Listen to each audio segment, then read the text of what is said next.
Dr. Eden Hinds came to Serenbe to lead and grow Acton Academy and ended up finding a home. As the head of school and CEO, she embodies the Acton ideal of a curious, lifelong learner. She holds multiple degrees and certificates in education and never stops asking questions. In this episode, we talk about instilling practical life skills in children and the benefits of place, specifically how the school thrives in community by having Serenbe's natural assets as a learning environment. Eden and Steve also share the first details of a new campus being built in the Mado neighborhood. I keep telling everyone we're building a legacy for this community, and it's all in. We have to do this. It's the right thing to do for our families. Eden, we are so excited to have you here. We've been wanting to have you on for a while. So welcome to Serenbe Stories. Oh, thank you, Monica. What just an absolute pleasure. And of course, we have Steve here with us as always. How are you doing, Steve? Good, and looking forward to our chat this afternoon, Eden. Thanks. I know. So Eden, you are our head of school at the Acton School at Serenbe, but you're also a resident. So typically we ask people, how they first heard about Serenbe and, how they chose to move here and, pick a home. But you got a job here first. So I would love to hear the storytelling of sort of like who found you. Did you find Acton at Serenbe, or did Acton at Serenbe found you? And how did that whole experience happen? Wow. I'm trying to keep that as short as possible. Oh, you have all sorts of time with us. I'm so fortunate. This has been my passion piece for over the past 30 years. And one of the jobs that I had in my previous life was working in Houston Independent School District. And my position there was to run an international school, but I also was a person that would help rehab schools that were in need. And it became such a joy to be able to put in the mechanics and the business mindset behind the work to make sure that schools are efficient, they're functioning well for the community in which it serves. I took that knowledge after I retired from public ed and began working in private education, helping schools doing the same thing. In my quest, there was a LinkedIn ad to help build a school for the Serenbe community in Georgia. Being originally from Birmingham, Alabama, that was very appealing to me to be closer back to home. And my husband, Michael, works out of Houston, Texas. And so we were looking at what are our possibilities to move back to the South. And in that journey, I met Peter Van Tine, who was one of our board members. And we were talking about this relationship of being able to build something for this very, very special community of Serenbe, a community that has been around for a little over a decade. And now families are on that pilgrimage to find that place of serenity where we can go back into time and our kids can be outside in the woods playing, and where children can be children and really experience that joy of childhood. That really resonated with me. So, of course, I had to fly out and see what this is all about, and had the opportunity to come out and spend time at the inn, walking around, listening to the stories. And it's just truly a magical space that, especially coming from an inner city where there's lots of noise, to detox from all of that environment and actually hear silence and crickets. Seeing the log cabins that are built into the woods that are totally done by children, getting to see the synchronicity between the life as it should be and nature. And when I tell people that I work and live in the space of Serenbe, I said, you really need to come see it, because when I first applied for this job, I asked all the questions. I needed to look underneath the hood and kick the tires, tell me everything. And I remember our board members saying to me, Eden, there really isn't anything that you need to know. Help us build this great school for our community. And ever since I've been here, that's exactly what it's been. I have never experienced so much great energy and support, all surrounding about giving our kids something for them to be very proud of and for which they can grow. We could not, or anyone on the board could not have answered your questions and really given you a good idea of what you were about to find. And I hear that time and time again. And I'm sure it's true with you. Eden, how long have you been here now? I feel like it hasn't been, has it been a year? 7.5 months. Okay, 7.5 months. So you took the role. You guys moved from Houston, but you could have lived anywhere. And so, being the head of school, like you've got all these families and all these parents and all these kids that are right here in Serenbe. And obviously we serve kids outside of Serenbe, all on this sort of south side here. But why did you choose to live in the community as well as work in the community? Because that's a big decision. Oh, it is. But it's an important one. I mean, what we are doing is so important for this community. It's important for us to be involved, to understand the culture, keep our finger on the pulse. Just very excited. We're have a house that's in the Crossroads area, so we're on the main drag and we can sit on the front porch. But the school is about relationships. And a school is only as strong as the community that surrounds it. So to be able to be a part of this area and to be involved in more aspects than just the school as a whole is what community is all about. Mm-hmm. That's great. Yeah. And you guys lucked out because there have been a really hard time finding homes right now. But you guys were able to find a house, a resale. But I think you have some dreams of building possibly, right? I don't know if that's still in the back of your mind at some point. Absolutely. Absolutely. I mean, we're here for the long haul. We are in it to win it. And I think that's what it's all about. When you find that place, you want to make it your home. There's more of a personal investment to see everything go. For our listeners who are not familiar with Acton and the concepts, can you share a little bit about what your philosophy is and how it's maybe different than the education as we know it traditionally?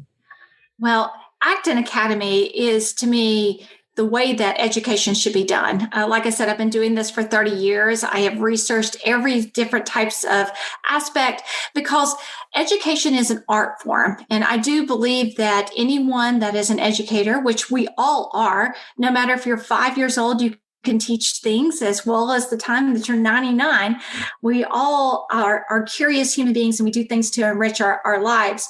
But with that, the Acton Academy was based out of Austin, Texas, with Jeff and Laura Sandifer, where they were really looking for a type of education with practical life skills and for the opportunity for their kids to not only pursue higher education, but to be work ready, which is something that we hear a lot, but it's not something that public schools have worked very hard with the exit of vocational education.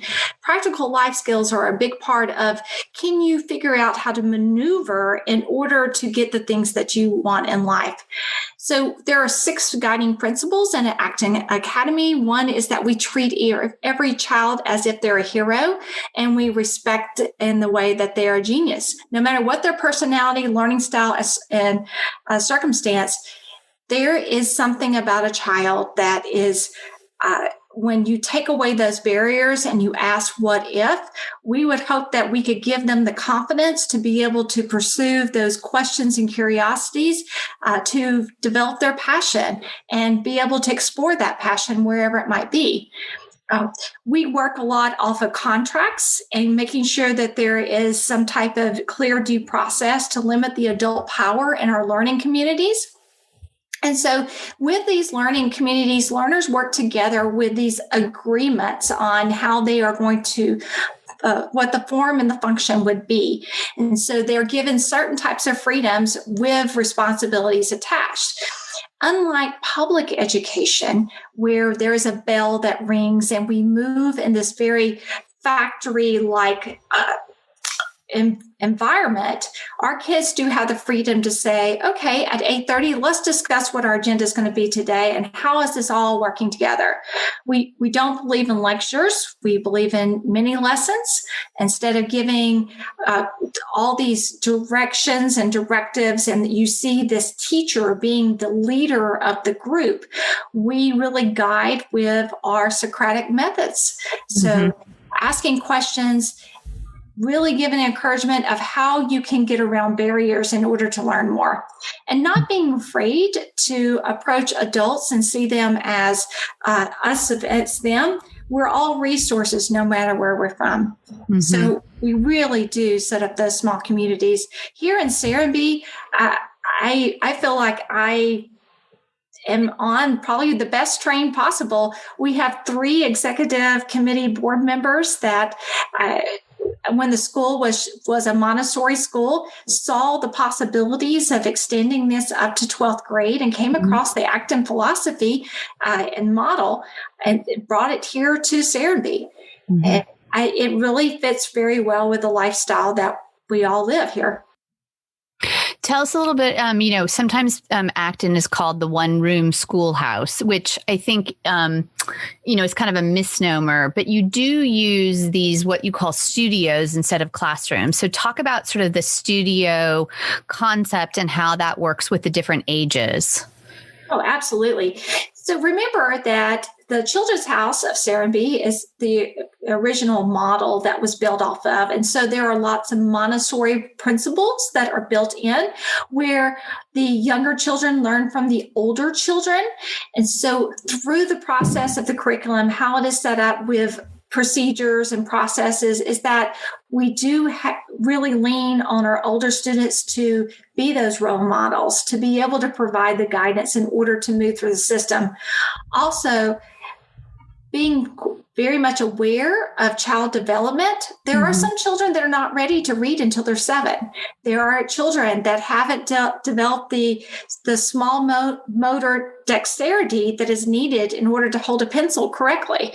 And so one thing about Acton is that we work on mastery, and mastery stems from that child developmental level. If you have a child that is ready to move forward, then we're able to create that scaffolding where you may be working in 5th grade in math, but we're still struggling a little bit with writing. And so that holds back.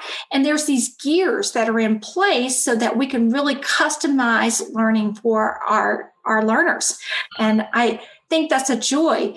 So how many of us in our own educational experience would sit in a classroom and it has 2 more weeks to go and we're just wasting time? Well, we could have an opportunity to move ahead, and we can do that here at Acton. Well, and I think that that's interesting that you say that, if somebody's really good at math, they can sort of push forward and complete those chapters. But then if they need more help with English, they can sort of continue working on that. It isn't this sort of factory model that you're saying. Because I think education, we can go back to the history of it, right? Of like, why did we bring kids into classrooms, right? Like why they came off kind of the farm, right? But it was during the Industrial Revolution that this became public education. Not only is it a public good, but the way they structured it with the bell system and, everything, the way it moves, it is very, I don't know if factory is the right thing, but, it is very structured.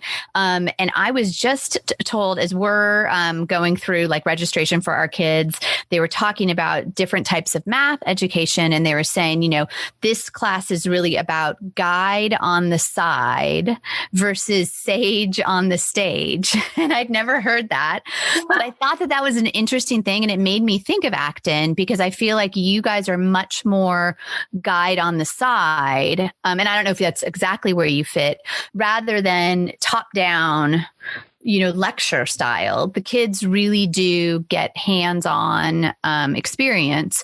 So talk a little bit. I'm really kind of interested in, there's like badges and journeys. Like as the kids get older and they've mastered skills, tell us a little bit about how, the kids kind of find their own path and their own journey. Obviously, they have to do all the Common Core stuff that we're used to, but tell us a little bit about that. Well, we do offer the core skills, which is very important. That moves into a more online base. Each of our guides meet with our learners at least once a week to make sure that they are on track, answer any questions that they have, and to give them that motivation to hit their goals.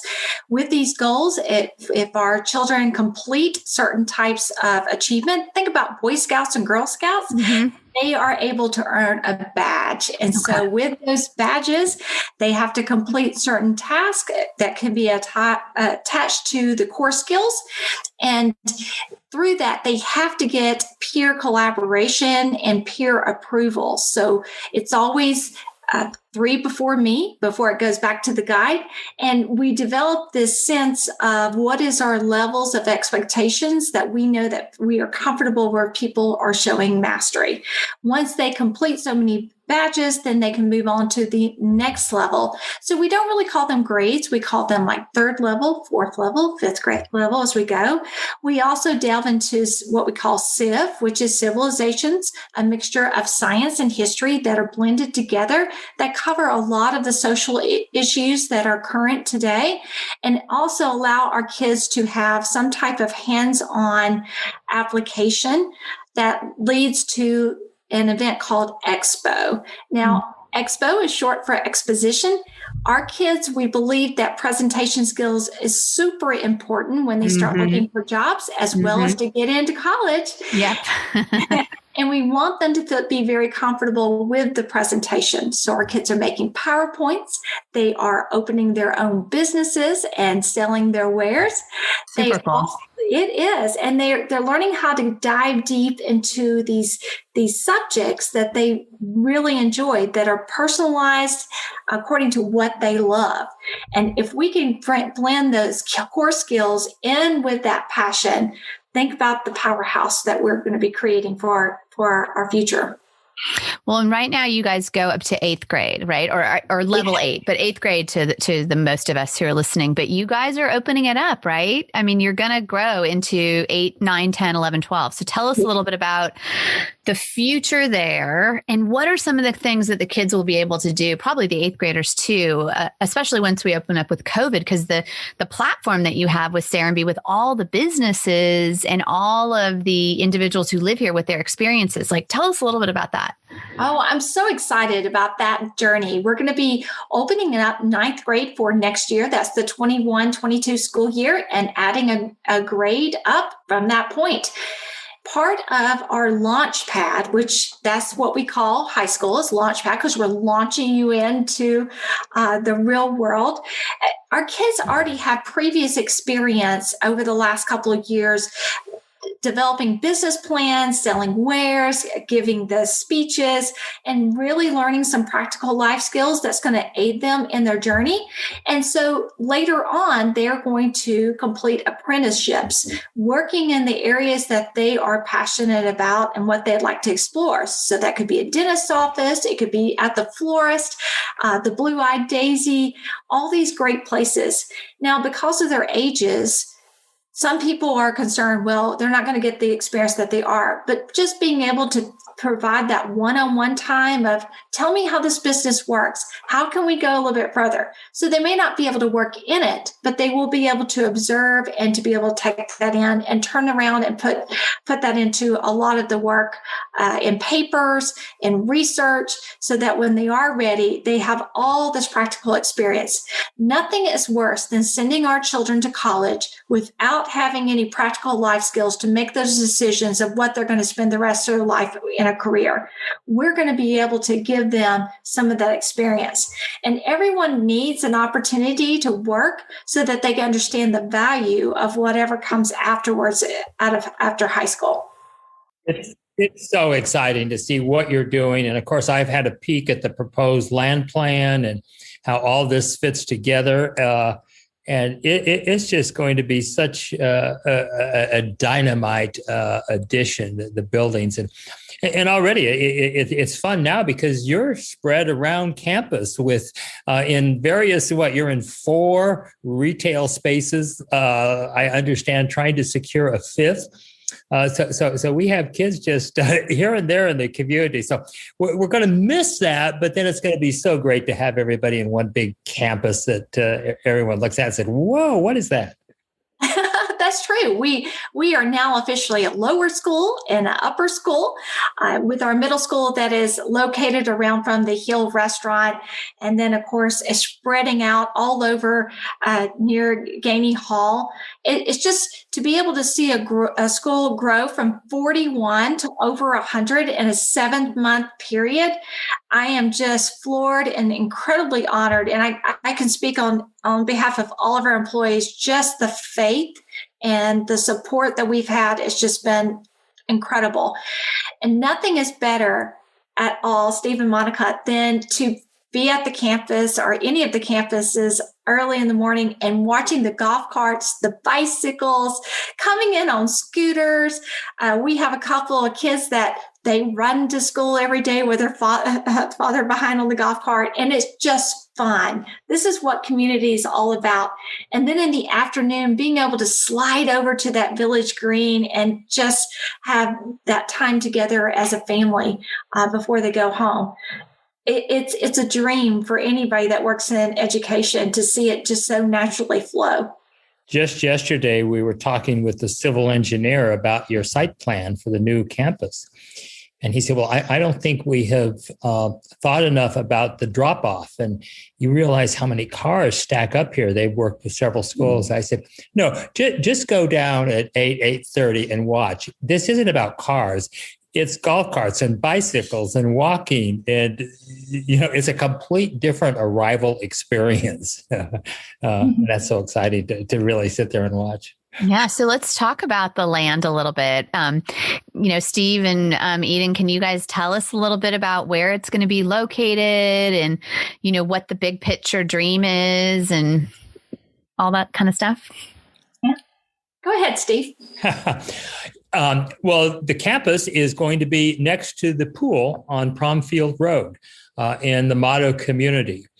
And the architecture is inspired from Erik Asmussen, who's a Scandinavian architect that was prolific more in the 70s and 80s around Sweden and the whole Nordic area. He is since dead, but it's very interesting architecture in that it has no real ornamentation. If you don't need it, it's not on the building. But he has a lot of fun with color and shape, which seems so appropriate to have for school. And so I think some of the colors, the buildings are going to be, orange and blues, but in such a great way. And this is the same architect that inspired the pool building. And we will use the same inspiration for the senior housing that's across the street. So here you have these bookends of our communities, the young people and the elders, who many times are put behind fences. And now, we're going to have them in this very integrated campus. And Eden, I was just thinking as you were talking about the lower school and upper school and the launch pad, and I realized the site plan, as we have looked at it, is the younger grades are in the lower part. And the launch pad has now been moved to the very highest space that you'll be able to see from all over. So it's interesting how they'll actually physically progress up the hill. That's fantastic. Well, and I think you guys you're talking about building. I think we can talk a little bit about the building plan, right? Like, is that public knowledge? Well, I think that it has to be approved through one of the committees for Serenbe before we can release a lot of the detail. But I will say it's exciting to see all the landscape architect designs that's going to be enhancing the school campus.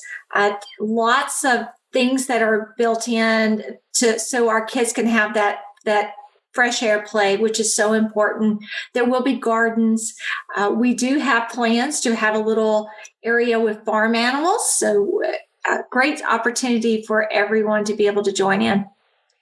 And I think we can say people are stepping up in various ways, and it's going to be an environmental model, really utilizing or minimizing our resources in power and water. We have an incredible team who's stepping in to help with the play aspect of the campus. So it's not just landscaping. It is really some professionals stepping in. And the exciting thing is everyone, as they talk about it, they say, well, this is going to be a model for us. This is going to be a model for us. So I think the combination of Acton and what you're known for in really a progressive new form of education, Serenbe, it excites professionals from various places that want to be part of this and want to help take it to a model that others can see that we can really change what people think about education and the experience kids have and parents and the entire community. Well, and that's really exciting to hear because, obviously Serenbe has really a lot of environmental standards, but I love that every building you build, Steve, you're trying to push it. And I know that you're not building this building, but every building that you would envision, like how can we push it further and really incorporate more, green materials, sustainability. So that's actually a great challenge for anybody listening who wants to get involved from like a donation perspective, obviously financing, but really like the materials would be so interesting to really be part of a model that we know will have the national spotlight on it to really think about how green can you make the building itself beyond a model for education, but really a model for a school. I'm very excited that we're going to be a part of the National Eco Schools Alliance, which is going to give us an opportunity to really engage our students in bringing in a lot of mindfulness around that topic. They are also going to be working with our architect to give their input on several of the items that we're going to have inside. It's important for our kids to understand the why behind the design of the building. And my hope is that we'll be able to have some community meetings where everyone will be able to see these plans and see the great things that we're going to put inside. Well, and it was so exciting. We, on a sister podcast, Biophilic Solutions, we interviewed Bill Browning the other day. And Steve, you know how deep Bill is into biophilic design. And he told us about an education sort of model where they worked in it.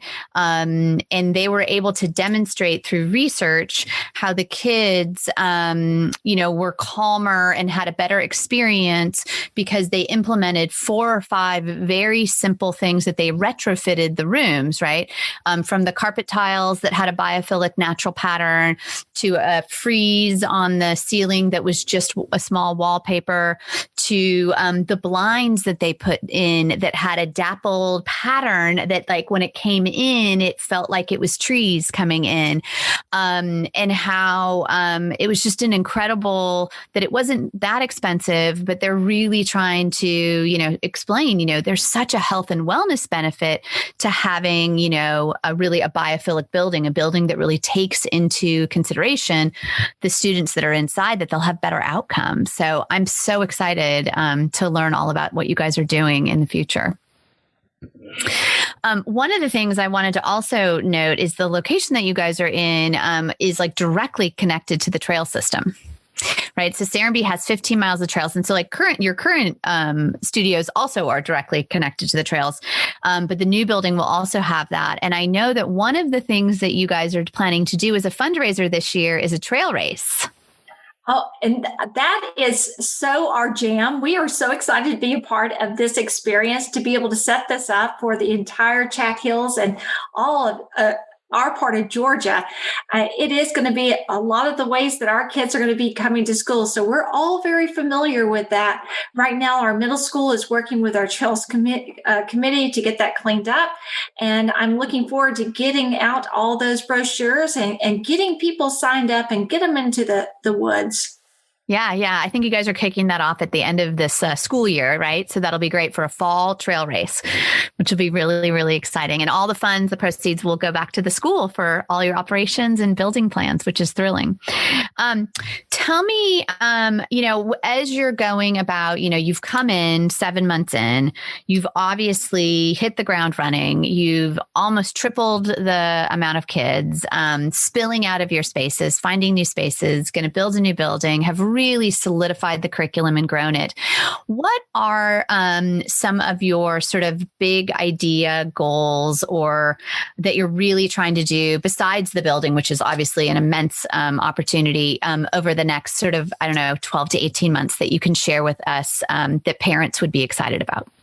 Oh, that's a great opportunity. I mean, the capital campaign to raise our funds to be able to build that beautiful building is our priority at this time, foremost on all of our minds, because we want to give this community, as well as Chat Hills, Fulton County, Coweta, something that they'll be very proud about. As we develop and grow, we would like to see our kids spending a lot more building our own little miniature farm, being able to have our kids taking care of animals and understand their relationship with nature. We all also are looking at extracurricular activities that would begin, of course, with the need for additional academic enrichments. We are in process of talking about the middle and upper school launchpad.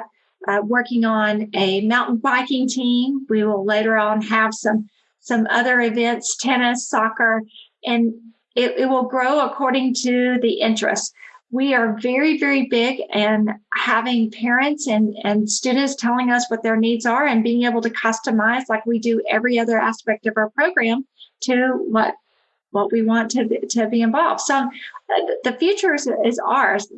We just have to realize how to remove those barriers and grow it.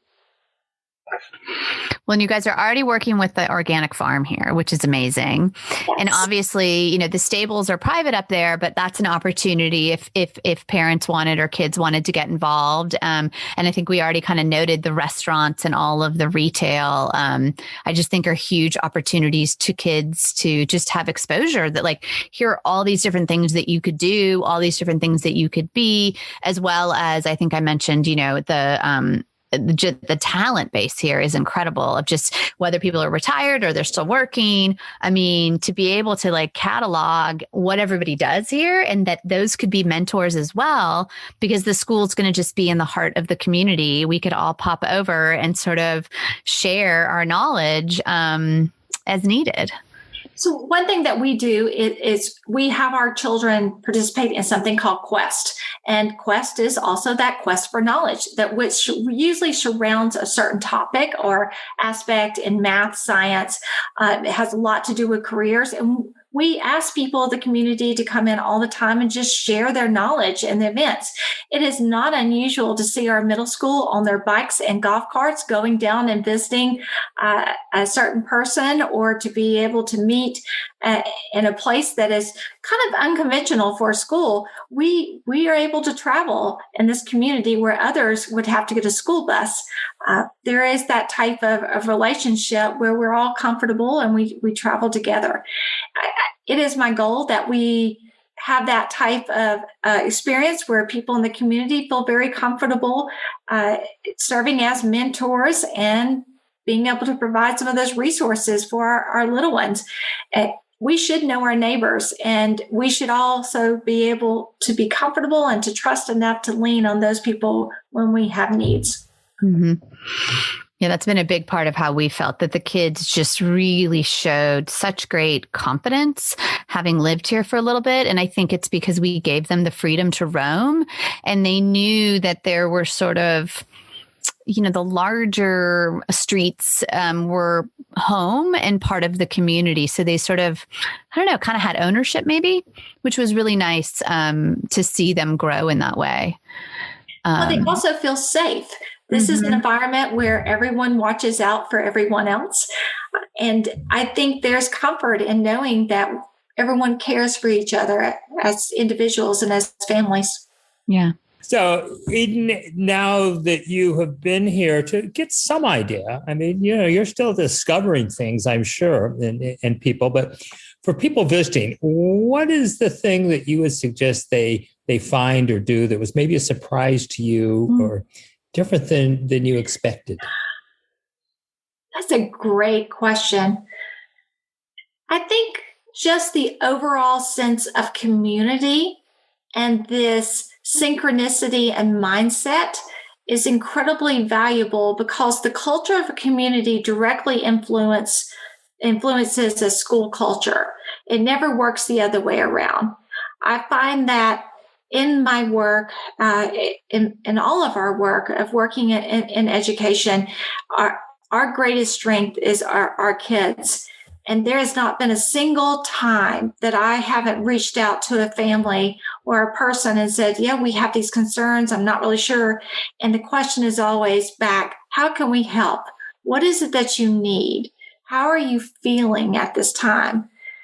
And to hear those words of genuine concern, not only for a position or for a person, but to really know people well, is quite a surprise to come into a community when in the world we're so driven to point fingers and find mistakes that instead of pointing down, we're trying to lift up. And that is one thing that Serenbe, this community, does very, very well.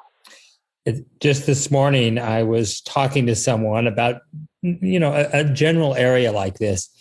And it's someone who's been here just 2 years, and they were talking about their big surprise.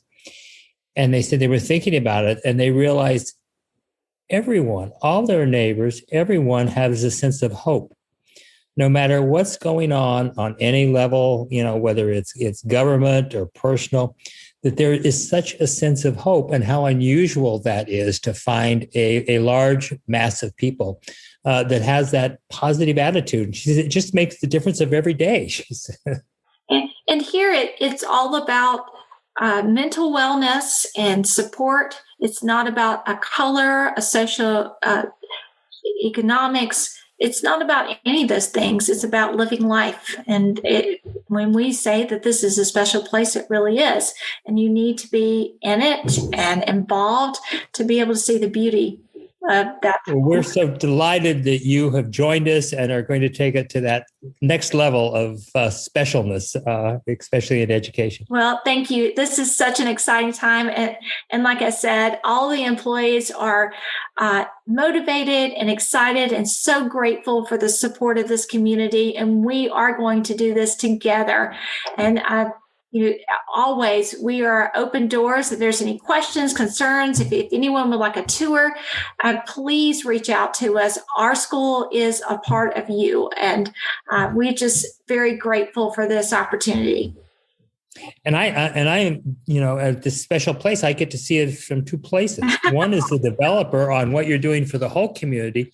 And then very personally, because you have 3 grandsons in school with you. So I hear how excited they are when they come home from school and what they've done. So it's great. I see it on all levels. That is beautiful. It is such joy, such joy.